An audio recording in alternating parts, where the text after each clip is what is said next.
সবাই ভালো করে দর্শন করুন কালীয় নাগ।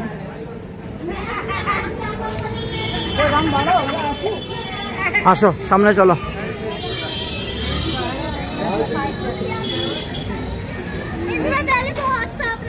কালীয় নাগ দমন স্থান দর্শন করা কি হচ্ছে সবাইকে, আমরা সবাই দর্শন করতেছি। এবার আমরা মদনমোহন টিলা যাব, দ্বাদশ আদিত্য টিলা যাব। এইখানে কালীয় নাগকে যাও দর্শন করে আসো।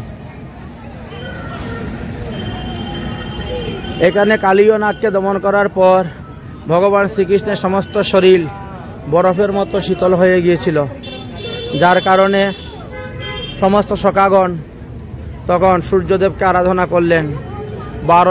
দ্বাদশ আদিত্য আসে উপস্থিত হয়েছিলেন, আর দ্বাদশ আদিত্য একসঙ্গে তাপ প্রদান করে ভগবান শ্রীকৃষ্ণের শরীরটিকে গরম করেছিলেন। এই জন্য দ্বাদশ আদিত্য টিলা নামে প্রসিদ্ধ।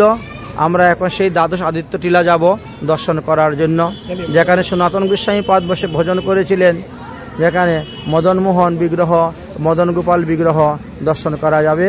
আসুন সবাই চলে আসুন। সেখানে এক রাত্রি বাস করেছিলেন। যেদিন কালীয় নাগ দমন হয়েছিল সেই দিন বলরামের ছিল জন্ম উৎসব, এই জন্য বলরাম আসেন নাই, শুধু খালি কৃষ্ণ এসেছিলেন সেই দিন।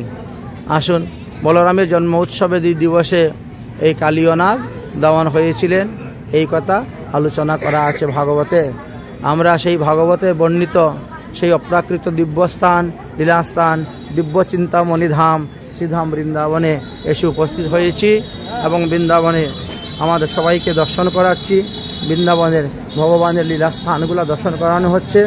এটি হলো সেই স্থান, সেই ধাম যেখানে কালীয় নাগের অহংকারকে চূর্ণ করে ভগবান কালীয় নাগকে পাঠিয়ে দিয়েছিলেন রমণীক দ্বীপে, কিন্তু জেটগ্রাম যাওয়ার পরে সে পাথর হয়ে যায়, শিলারূপ ধারণ করেছিল। এই কথাই ভাগবতে আলোচনা করা আছে। রাধে রাধে। কালীয় দাহ কি, কালীয় দাহ কি, কালিয়া ঘাট কি,